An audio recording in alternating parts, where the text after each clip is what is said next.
আমার ভাইরা, একজন জুতাচোর একজন চোর মসজিদে ঢুকছে চুরি করার জন্য। ও শুধু সুযোগ খুঁজতেছে, যখন মানুষ সবাই বের হয়ে যাবে তখন আমি জুতা চুরি করব। আমার ভাইরা, ওই শাহী মসজিদের ভিতরে এবার চোর চুরি করার জন্য সুযোগ খুঁজতেছে। সব মানুষ বের হয়ে গেছে, এবার বাদশা এবং বাদশার মন্ত্রী আর মসজিদ থেকে বের হয় না। এবার চোর এবার ওই দুইজনের কাছে গিয়া দাঁড়ায়া, ওযু আছে কিনা নাই কোনো খবর নাই, 2 রাকাত নামাজ পড়ার জন্য দাঁড়ায় গেছে। সুবহানাল্লাহ, 2 রাকাত নামাজের নিয়ত করে দাঁড়িয়ে গেছে। খুব মজার ঘটনা, ভালো করে শুনে দেখেন। এখান থেকে আমি আপনাদেরকে কোন দিকে নিয়ে যাই। আমার ভাইরা, এবার চোর সুযোগ খুঁজতেছে, এই দুইজন কেন এখনো বের হয় না।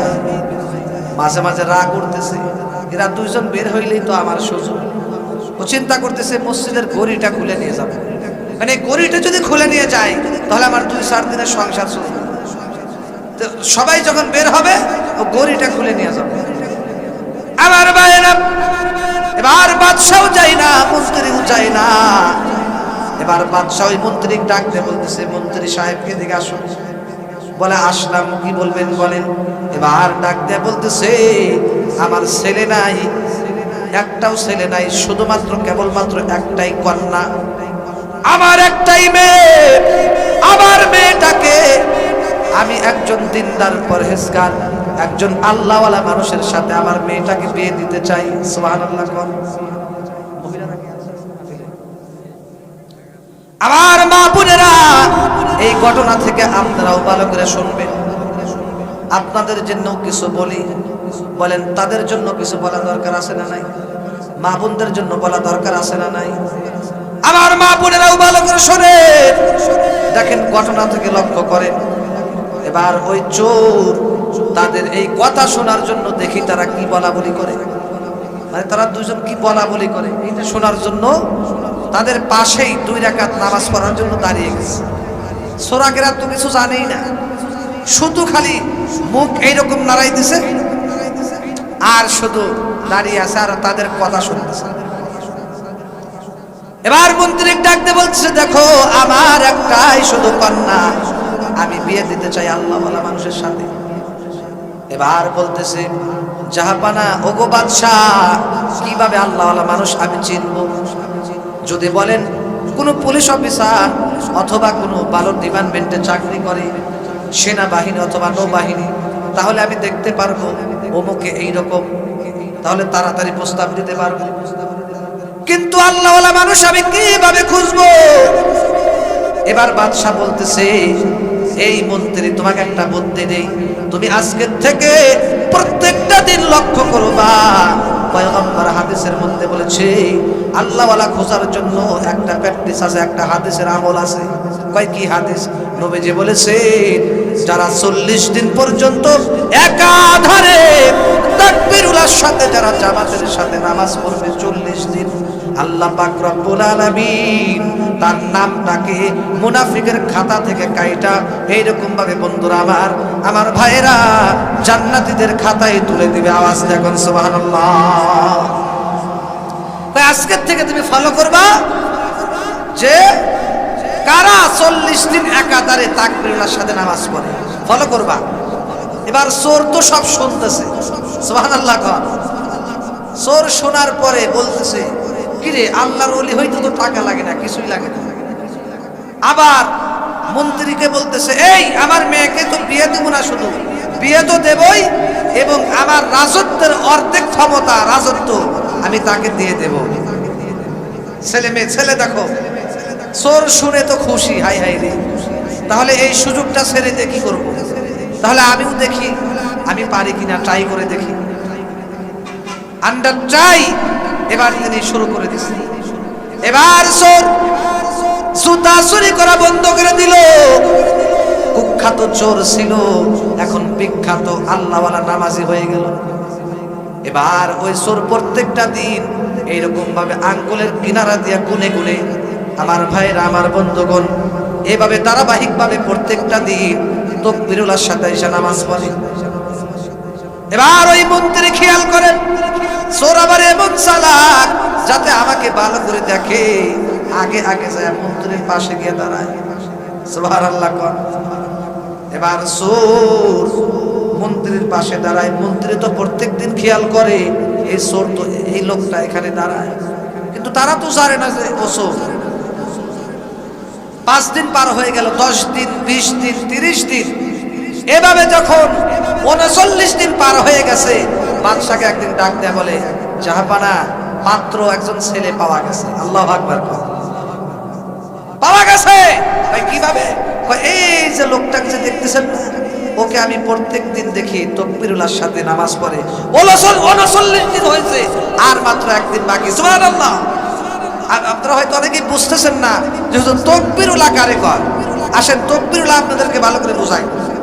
তাকবীরুল্লাহ হলো ইমাম সাহেব যখন দাঁড়ায় নামাজে, একেবারে প্রথম তাকবীরটা যে দেয় ইকামত শেষ করে, আল্লাহু আকবার। সূরা ফাতিহা এখনো পড়ে নাই, আল্লাহু আকবার বলে যে তাকবীরটা বানছে, এই প্রথম তাকবীরটা যারা পাবে এটাই হলো তাকবীরুল্লাহ, সে পেল। সুবহানাল্লাহ। আর আমরা তো আছি সবার পরে যাব, বের হব সবার আগে। কথা বলে ঠিক না ব্যাঠি? আমার ভাইরা, এবার চোরে নামাজ পড়তেছে, 39 দিন হয়ে গেছে। মনে রাখবেন, এর আগে আরেকটা কথা বলি। আরেকজন ছেলে, 15 বছরের ছেলে, একটা মেয়েকে বিয়ে করার জন্য পাগল হয়েছে। তো ওই ছেলের বাবাকে বলছে, বাবা আমি ওই মেয়েকে বিয়ে করব, যদি বিয়ে না করো আমি ফাঁসি দিয়ে মারা যাবো।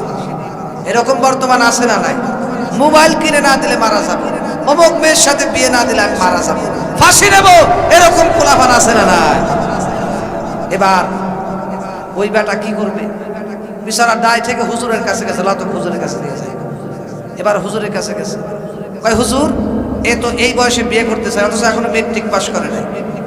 তখন বলতেছে, কেন তুমি কেন বিয়ে করবা? আমি বিয়ে করবো তাই যাই। তখন বলে, আচ্ছা ঠিক আছে বিয়ে করবা, ভালো কথা। ভাই শুধু তাই নয়, এইরকম বলা হয়েছে যে ও ইমাম সাহেবের বউর সাথে পরকীয়া করছে, ইমাম সাহেবের বউকে বিয়ে করছে। তখন বলছে, ঠিক আছে আমার বউকে তোমার সাথে বিয়ে দেব, শর্ত আছে। কয় কি শর্ত? কয় 40 দিন একাধারে তাকবীরুল্লাহর সাথে নামাজ পড়া লাগবে। কয় এটা তো ব্যাপার হইলো, ঠিক আছে। এবার ওই ব্যক্তি, ওই ছেলেটা নামাজ পড়তে পড়তে 39 দিন যখন হয়ে গেছে, এবার বলতেছে, হুজুর মনে আছে বিয়ে কিন্তু আমাকে দেওয়া লাগবে। হুজুর কয় কি রে, কি ব্যাপার? এবার দিল এখনো পরিবর্তন হয় নাই কেন? ও তো আল্লাহর ওলি হয়ে যাওয়ার কথা, এখনো তো এরকম। তখন বলে, এই তুমি যে নামাজ পড়ছো, ঠিক মতো ওযু করছো? ওযু আবার কারে কর? নাউজুবিল্লাহ কর। এই জন্যই তো অ্যাকশন হয় নাই। আমার ভাইয়েরা, এবার ওই কুখ্যাত চোর মন্ত্রীর পাশে প্রত্যেকটা দিন নামাজ পড়ে। এবার মন্ত্রী একদিন হঠাৎ করে বাদশাহ বলে, পাওয়া গেছে। এবার বাদশাহ বলে, ঠিক আছে আমার বাড়িতে তাকে একদিন মেহমানদারি করো, দাওয়াত করো। এবার মন্ত্রী সাহেব বলে, এই বেটা, বাদশাহ তোকে ডাকছে, দাওয়াত করছে, চল তার বাসায়। এবার বলতেছে, কেন? আরে তোমাকে যাইতে বলছে, চল। এবার ওই কুখ্যাত চোর সাথে সাথে বাদশার প্রস্তাবে রাজি হইয়া তার বাড়িতে চলে গেছে। যাওয়ার পরে ডাক দিয়া কয় যে আমি হইলাম একজন সাধারণ মানুষ, আমাকে কেন ডাকছে? বাদশা বলে, এই তুমি তো 40 দিন নামাজ পড়ছো একাধারে, তুমি আল্লাহওয়ালা মানুষ, তোমাকে আমি চাইতেছি তোমার মতো ছেলে। আর বর্তমান মানুষ কি দেখে? ছেলে বেতন পায় কত, এরকম আছে না নাই? ছেলে বেতন পায় কত, ঠিক মতো বেতন পায় কিনা, ডিগ্রি ঠিক মতো আছে কিনা, দেশের বাইরে থাকে কিনা, জায়গা জমি কত আছে, অথচ কেউ কয় না যে ছেলেটা নামাজ পড়ে কিনা, পরহেজগার কিনা। এইরকম দেখে। এইরকম না দেখার কারণেই তো বিয়ের পরে 6 দিন পরে আর খুঁজে পাওয়া যায় না। অনেকেই টাকার লোভে মেয়েকে বিয়ে দেয়, বিয়ে দেওয়ার পরে এমন ভাবে ওই শয়তান, তো টাকা পয়সা ঠিক আছে, কিন্তু রাত 2টার সময় বাড়িতে ফেরে, মদ গাঞ্জা খায়, ইয়াবা খায়, আর বিভিন্ন মহিলাদের সাথে আড্ডা দিয়া বাড়িতে ফেরে মাতাল অবস্থায় আর স্ত্রীকে ইচ্ছা মতো মারধর করে। নাউজুবিল্লাহ কর। এরকম ছেলের সাথে মেয়ে বিয়ে দেওয়া যাবে? নামাজই দেখবেন ছেলে নামাজ পড়ে কিনা, পরহেজগার আছে কিনা, এবং ছেলেটা বন্ধু বান্ধব কাদের সাথে চলাফেরা করে, তার মা বাপ কেমন, এগুলা দেখে আপনারা মেয়েকে এবং ছেলেকে বিয়ে করাবেন ইনশাআল্লাহ। কোন আমার ভাইয়েরা, এবার বাদশাহ ডাক দিয়া বলতেছে, আমার মেয়েটাকে তোমার সাথে বিয়ে দিতে চাই, তুমি কি বলো? এবার বলতেছে, না আমি তো একজন গরিব মানুষ, আমি বিয়ে করব না। বাদশাহ অবাক হয়ে গেছে, এই বেটা কি কয়, আমার মেয়েকে বিয়ে করার জন্য মানুষ, হাজার হাজার মানুষ পাগল, আর ওকে প্রস্তাব দিচ্ছে, ও রাজি হয় না। আল্লাহু আকবার। ভাই বিয়ে করবো না, আমি বিয়ে করবো না। আশ্চর্য তো। আরে তুমি আমার মেয়েকে বিয়ে করলে বাদশাহী পাইবা, রাজত্ব পাইবা, কেন বিয়ে করবা না কেন? পুরা রাজত্বই তো তোমাকে দিয়ে দেবো তোমার হাতে। দেখো এই সুযোগ ছেড়ে দেও না, পাগলামি করো না। তখন বলে, আপনার কিয়ের বাদশাহী, কিয়ের বাদশাহী আপনার? আমি ইতিহাসটা বলি, শোনেন, গত 40 দিন আগে আপনি আর আপনার মন্ত্রীকে নিয়ে আপনারা মিটিং করেছিলেন যে আমার মেয়েটাকে একজন আল্লাহওয়ালার সাথে বিয়ে দেব, তাকবীরের সাথে যে নামাজ পড়বে সে আল্লাহর ওলি হয়ে যাবে, এবং বলেছিলেন যে আমার মেয়েকে তার সাথে বিয়ে দেব, রাজত্বও দিয়ে দেব। তো আপনাদের ওই কথা শুনে আমি রাজত্বের লোভে আমি 40 দিন একাধারে নামাজ পড়ছি। এবার জোর ডাক দিয়ে বলে, এ বাদশাহ, 40 দিন পর্যন্ত একাধারে নামাজ পড়ার কারণে আপনি কি বাদশাহী আমার কাছে দেন? আপনার ওই বাদশাহী তো এই 40 দিন জামাতের সাথে একাধারে তাকবীরের সাথে নামাজ পড়ার কারণে মহান আল্লাহ পাক রব্বুল আলামিন আমাকে এমন রাজত্ব দেখাইছে, এমন রাজত্ব আমাকে দান করছে, আমার ওই মাওলার রাজত্বের কাছে তোমার এই বাদশাহীর 4 পয়সার মূল্য নাই। আউলিয়ারা কার উকবা ইখতিয়ার, জাহেলারা কার দুনিয়া ইখতিয়ার, জাহেলারা কার দুনিয়া ইখতিয়ার। আমার ভাইরা, এবার 5 ওয়াক্ত নামাজ তাকবীরুল্লাহর সাথে পড়ে আল্লাহর ওলি হয়ে গেল। আমি আপনাদের কাছে বলতে চাই, আপনারা কি 40 দিন তাকবীরুল্লাহর সাথে নামাজ পড়তে রাজি আছেন তো? রাজি আছেন তো? দুহাত উঁচু করে দেখেন, আল্লাহু আকবার, নারায়ে তাকবীর, নারায়ে তাকবীর। আল কোরআনের আলো, নারায়ে তাকবীর। আল্লাহ যে সমস্ত বান্দারা হাত তুলেছে সবাইকে কবুল করো, বলেন আমিন। আমার ভাইরা, আর একটা কথা বলে আমি শেষ দিয়ে দেব। বন্ধুগণ, আমার পয়গম্বর বলেন, হয়তো বলবেন হুজুর নামাজ পড়লে আর কি লাভ? হ্যাঁ, আরো অনেক লাভ আছে। আর একটা কথা বলবো, আর একটা হাদিস আপনাদেরকে শোনাবো। পয়গম্বর ডাক দিয়ে কয়, এ দুনিয়ার মানুষেরা শোনো, তোমরা যদি 5 ওয়াক্ত নামাজ সঠিকভাবে আদায় করতে পারো, আমার আল্লাহ পাক রব্বুল আলামিন তোমাদেরকে 5টা পুরস্কার দুনিয়া এবং আখিরাতে দান করবে। 5টা পুরস্কার দেবে। নাম্বার 1, একটা হলো দুনিয়াতে আল্লাহ দিবে, আর 4টা হলো আখিরাতে দিবে। সুবহানাল্লাহ। একটা হলো পয়গম্বর বলে, আল্লাহ পাক রব্বুল আলামিন ডাক দিয়া কয়, এ দুনিয়ার মানুষেরা শুনো, যে জিনিসের জন্য আজকে তোমরা চাকরি করো, খেত খামারে কাজ করো, ডিউটি পালন করো, নানান কিছু করো, বিদেশে যাও, মাথার গাম ফায় ফেলায় কাজ করো, যে জিনিসের জন্য, ওই রিজিকের ব্যবস্থা আমি আল্লাহ তোমার জন্য করে দেব। আল্লাহ রিজিকের ব্যবস্থা করে দেবে 5 ওয়াক্ত নামাজ যদি জামাতে পড়তে পারে। আমরা অনেকে কি বলি, ভাই আসেন নামাজে যাই, ভাই হুজুর সময় নাই, সময় নাই। বলে কেন সময় নাই? ভাই হুজুর নামাজ যদি পড়ি তাহলে আমার সংসার চালাইবে কিনা? ওই নামাজের বদলেতে 2টা খেত বেশি দিলে আমার সংসারটা ভালো চলবে। নাউজুবিল্লাহ কর। আরে আল্লাহ বলে নামাজ পড়লে তো সংসারে অভাব হবে না। আমি আল্লাহ তোর রিজিকের ব্যবস্থা করব। আর ও শয়তানে কি কয় যে নামাজ পড়লে আমার রিজিক কম হয়ে যায়। নাউজুবিল্লাহ। আমার মনে হয় যারা এই ধরনের কথা বলে এদের সংসারে অভাব কোনোদিন দূর হয় না। চিল্লায় এখন ঠিক কিনা? নামাজ পড়তে রাজি তো? আবার ভাইরা, এক নম্বর পুরস্কার, 5 ওয়াক্ত নামাজ যদি কেউ তাকবীরুল্লাহর সাথে পড়ে, জামাতের সাথে পড়ে, পয়গম্বর বলে রিজিকের চিন্তা ফিকির তোমার করা লাগবে না, আল্লাহ ব্যবস্থা করবে। কেমন ভাবে করবে? ওয়া হুয়া লা ইয়াহতাসিব, তুমি ধারণাও করতে পারবা না। 2 নম্বর, যখন তুমি কবরের মধ্যে যাইবা, কবরের ভিতরে যাওয়ার পরে আল্লাহ পাক রব্বুল আলামিন তোমার কবরের আযাবকে দূরে সরায়া দিবে। কি করলে? আস্তে কর নাকি ঘুষ খাইলে? ঘুষ খাইলে। নামাজ যদি পড়ি তাহলে আল্লাহ পাক কবরের আযাব দূর করে দিবেন। 3 নম্বর পুরস্কার শুনো, পয়গম্বর জানিয়ে দেয় এই উম্মতেরা শুনে রাখো। 3 নম্বর পুরস্কার, এ উম্মত তোমরা যদি 5 ওয়াক্ত নামাজ জামাতের সাথে পড়তে পারো, পয়গম্বর জানিয়ে দেয় আল্লাহ পাক রব্বুল আলামিন তাদেরকে ডান হাতে আমলনামা দিবে। এবার বলবেন হুজুর ডান হাতে আমলনামা কি? মিয়া, কিয়ামতের দিন যাদের ডান হাতে আমলনামা দেওয়া হবে তাদের মুখে একটা মুস্কি হাসি থাকবে, কোনো টেনশন থাকবে না। ডান হাতে আমলনামা মানে মুফাসসিরিন কিরামগণ বলেন ডান হাতে আমলনামা মানে জান্নাতের টিকিট তার হাতের মধ্যে আল্লাহ দিবে। সুবহানাল্লাহ।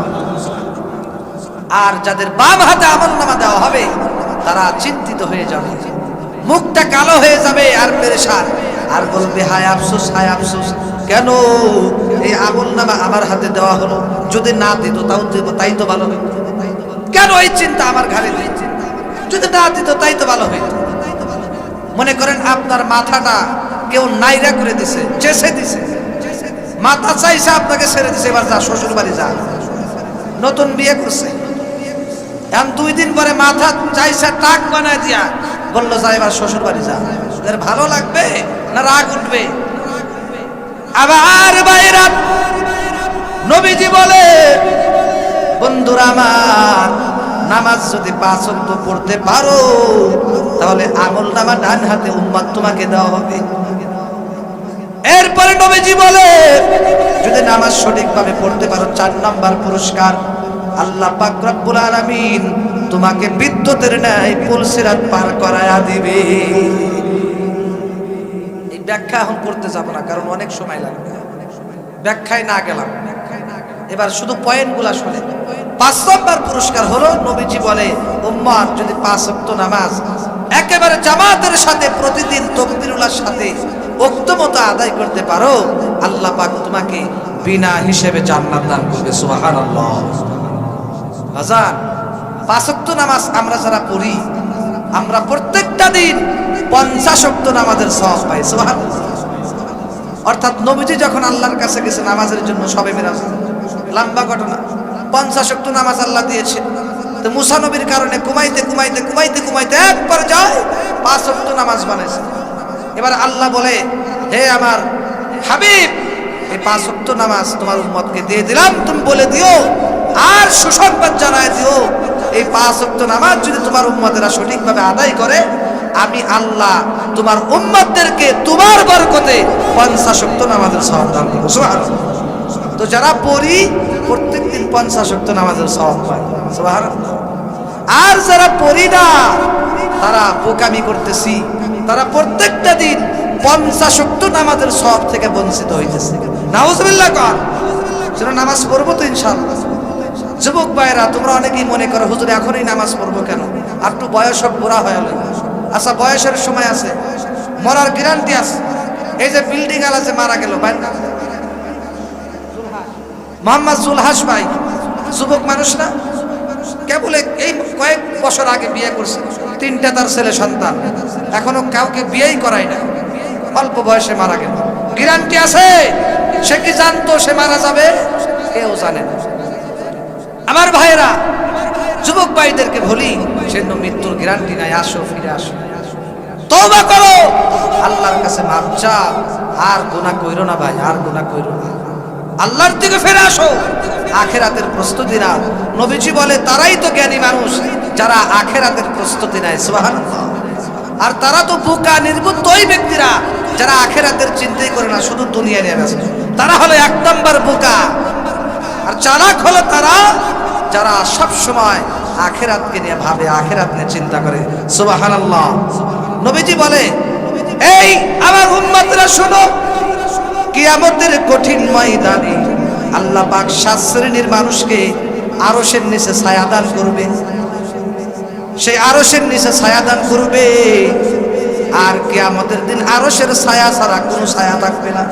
অর্থাৎ কিয়ামতের ময়দানে হাসরের মাঠটা হবে তামার, তামার জমির উপরে দাঁড়িয়ে থাকতে হবে, অনেক উত্তপ্ত। আর 50,000 বছর সেখানে দাঁড়িয়ে দাঁড়িয়ে হিসাব দেওয়া লাগবে। আর মাথার আধাত উপর সূর্য থাকবে, সূর্যের তাপে মাথার মগজগুলো টকবক করে পড়তে থাকবে, পড়তে থাকবে। আমার ভাইয়েরা, ওই মুহূর্তে, বিপদের মুহূর্তে আল্লাহ পাক বলেন যারা যৌবনকালে ইবাদত করবে আল্লাহ তাদেরকে ওই আরশের নিচে ছায়া দান করবে। সুবহানাল্লাহ। যেন যুবক ভাই ইবাদত করতে রাজি আছে তো? যৌবনকালের ইবাদত, যৌবনকালের সিজদা আর বুড়া বয়সের সিজদা আকাশ পাতাল পার্থক্য, ঠিক কিনা? আল্লাহ যুবকদেরকে বেশি ভালোবাসে, যৌবনকালের ইবাদত আল্লাহ বেশি পছন্দ করে। সুবহানাল্লাহ। যেন যুবক ভাইরা রাজি আছে তো? নবীজি বলে এরাই হলো মসজিদ আবাদ করে, এদের অন্তরটাই হলো মসজিদের সাথে ঝুলন্ত। এরপরে নবীজি বলে যাদের অন্তরটা মসজিদের সাথে ঝুলন্ত থাকবে কিয়ামতের ময়দানে আরশের নিচে ছাড়া ছায়া হবে। সুবহানাল্লাহ। আর মজার কথা হলো এই মসজিদ, যারা মসজিদে গিয়া নামাজ পড়বে ওই সিজদার জায়গাগুলো কিয়ামতের দিন আল্লাহর কাছে সাক্ষী দিবে। মসজিদে গিয়ে নামাজ পড়বে, যে জায়গায় আপনি সিজদা করবেন প্রত্যেকটা সিজদার জায়গা আল্লাহর কাছে সাক্ষী দিবে। সুবহানাল্লাহ। আল্লাহকে ডাকতে বলবে, আল্লাহ তোমার বান্দা আমি এই জায়গার উপরে সিজদা দিয়েছে। সুবহানাল্লাহ। মসজিদ সাক্ষী দিবে, আল্লাহ আমি মসজিদকে তোমার বান্দা আবাদ করেছে, আমি মসজিদকে ভালোবাসে মহব্বত করেছে, আল্লাহ আমি মসজিদ করে তোমার বান্দা সিজদা দিছে, আমি নিজে সাক্ষী দিলাম আল্লাহ তোমার বান্দাকে আজকে তুমি মাফ করে দাও। সুবহানাল্লাহ। মসজিদের সাথে সম্পর্ক রাখবো তো ইনশাআল্লাহ, রাখবো তো ইনশাআল্লাহ। আমরা মসজিদের সাথে সম্পর্ক রাখবো। এবং শুধু নামাজ পড়লে হবে না, নবীজি হাদিসের মধ্যে বলেন যারা সুদের কারবার করবে, সুদের কারবার, এই এলাকায় সুদের কারবার নেই, আছে? অনেকেই বলে নাই, অনেকেই বলে আছে। বাজান আমি আপনাদেরকে হাদিস থেকে একটা দলিল, কোরআন থেকে দলিল দিয়ে যাই, হাদিস থেকে দলিল দিয়ে যাই। নবীজি বলে যারা সুদ খাবে কিয়ামত পর্যন্ত যদি সেজদা করে সেজদা কবুল হবে না। সুদের কারবার যারা করবে তাদের কোনো ইবাদত, কোনো সেজদা আল্লাহর দরবারে কবুল হবে না। নবীজি একদিন সবে মেরাজে যাচ্ছে, মেরাজে যায় দেখে কিছু মানুষের পেট খোলা, পেট একেবারে উহুদ পাহাড়ের মতো বড় বড়, গাছের মতো দেখা যায়। আর তাদের পেটের ভিতরে ওই যে দুনিয়াতে সুদ খাইতো ওই সুদের সম্পদগুলা সাপের আকৃতি হইয়া পেটের ভিতরে কামড়াইতেছে, কামড়াইতেছে। আর তারা চিৎকার করতেছে, নাফরমানি সুদখোর চিৎকার করতেছে। নবীজি বললেন, ভাই জিবরাইল ওই ব্যক্তিকে যার পেট এত বড় কি অপরাধ করছে বিছানা? নবীজি বলে, ফেরেশতা জিবরাইল বলে ও ওই ব্যক্তি যে দুনিয়ার ভিতরে সুদের কারবার করত। নাউজুবিল্লাহ। সুদের সর্বনিম্ন গুনাহ হলো মায়ের সাথে ব্যভিচার করা, মায়ের সাথে জিনা করা। নাউজুবিল্লাহ। আর সর্বোচ্চ শাস্তি, পাপ হলো, সর্বোচ্চ অপরাধ হলো আল্লাহ এবং তার রাসূলের সাথে যুদ্ধ ঘোষণা করা। নাউজুবিল্লাহ। ধন্যবাদ। আর সুদ খাবো না ইনশাআল্লাহ কর।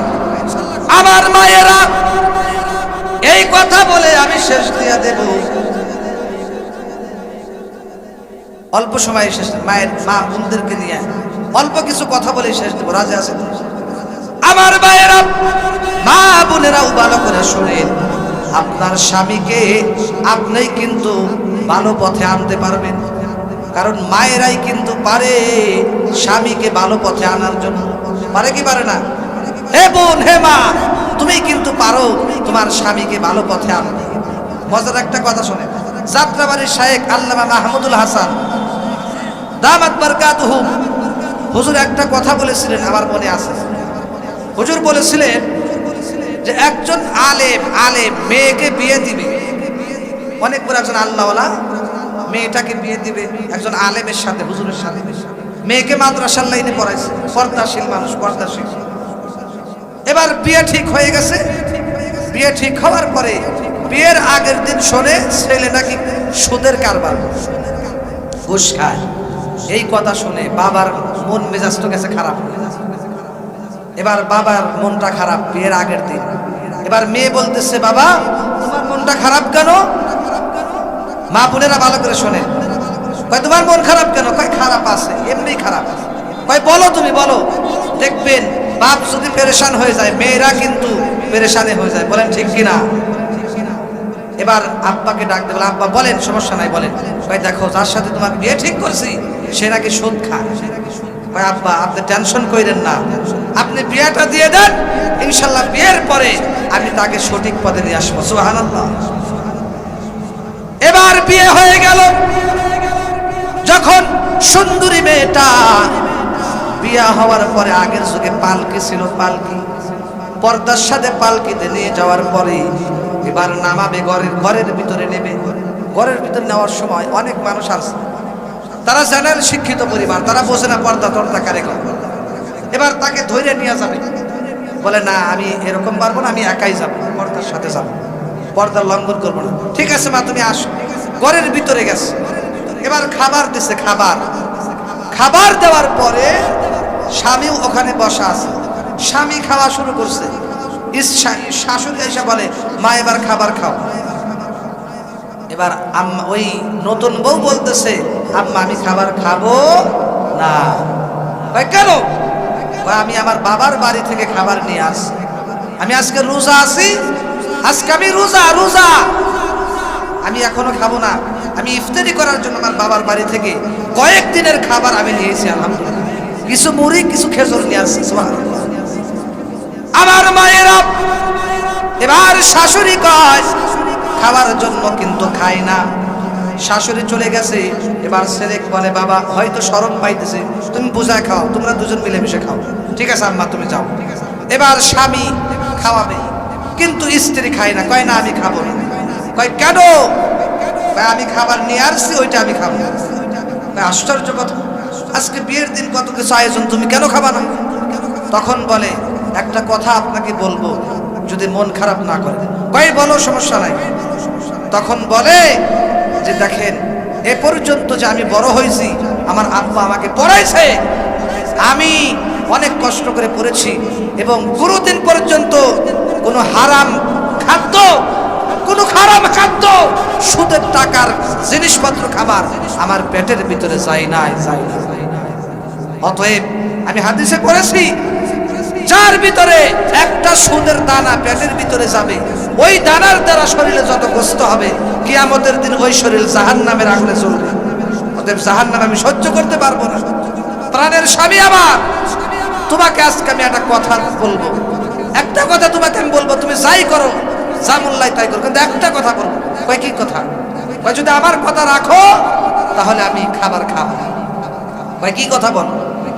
তখন দেখেন, নতুন বিয়ে যেদিন হয়, স্ত্রী যদি কোনো কথা বলে, যদি কোনো জ্ঞানী মানুষ, জ্ঞানী স্বামী হয়, অবশ্যই স্ত্রীর কথা কিন্তু রাখবে কি রাখবে না? এবার স্ত্রী বলে, তোমার হাত ধরে বলি, স্বামী বলতেছে, বলো কি কথা বলবা? কয় আজকের থেকে আপনি সুদের কারবার থেকে ফিরে আসতে হবে। অনেক বড় সুদখোর, অনেক বড় নামি দামি, প্রত্যেক দিন 1 লাখ 2 লাখ সুদ খায়, টেবিলের নিচ দিয়ে গোনে আর টেবিলের নিচ দিয়ে নেয় আর ব্যাংক জমা করে, সুদের টাকায় পুরা পরিবার পরিচালিত। এবার বলে, আমার কাছে হাত দিতে হবে যে আজকের থেকে আপনি সুদ খাবেন না, সুদের কারবার করবেন না, তাহলে আমি খাবো। এবার স্বামী স্ত্রীর হাত ধরে বলে, হে আমার প্রাণের স্ত্রী, আজকের থেকে তোমার হাত ধরে আমি কথা দিলাম, আজকের থেকে আমি সুদের সমস্ত কারবার আমি ছেড়ে দিলাম। সেদিন থেকে ছেড়ে দিচ্ছি। স্বামী বুজুর্গ হয়ে গেছে, পরহেজগার হয়ে গেছে। সেজন্য মায়েরা আমার, আপনারা আপনার স্বামীকে ভালো করতে পারেন, সেজন্য বাজান আমরা কেউ সুদ খাবো না, সুদের কারবার করব না, মিথ্যা কথা বলবো না, নামাজ ছাড়বো না ইনশাআল্লাহ। আর মা বোনদের জন্য আর একটা কথা বলি, নবীজি বলে তোমাদের জান্নাতে যাওয়ার জন্য 4টা জিনিস লাগবে, 4টা কাজ, সহজে জান্নাতে যাইতে পারবা। নবীজি বলে 1 নম্বর ইদা সাল্লাত, 5 ওয়াক্ত নামাজ তোমরা সঠিকভাবে পড়বা, তাহলে জান্নাতের যে কোনো দরজা দিয়ে জান্নাতে যাইতে পারবা, সুবহানাল্লাহ। 2 নম্বর খাস পর্দা করবা। 1 নম্বর 5 ওয়াক্ত নামাজ, 2 নম্বর খাস পর্দা, 3 নম্বর রমজানের রোজা, 4 নম্বরে স্বামীর খেদমত করবা। সেজন্য সোনার মা বোনেরা আজকের থেকে প্রতিজ্ঞা করবেন, এই আমলগুলা করার চেষ্টা করবেন। আপনারাও যে কথাগুলা বললাম আমল করার চেষ্টা করবেন। আর একটা ছোট্ট আমল দেব, প্রত্যেকদিন আপনারা কমপক্ষে এতটুকু মনে রাখবেন, প্রত্যেকদিন সকালে 3 বার কুল হু আল্লাহর সূরা পড়বেন, 3 বার করে। সকাল ফজরের নামাজের পরে 3 বার, আর মাগরিবের পরে 3 বার সূরা কুল হু আল্লাহ পড়বেন। মনে থাকবে তো ইনশাআল্লাহ? এটা মনে রাখবেন ইনশাআল্লাহ, মরার আগ পর্যন্ত না 2 দিন, মন থাকবে তো ইনশাআল্লাহ? সকলেই বলেন আমিন।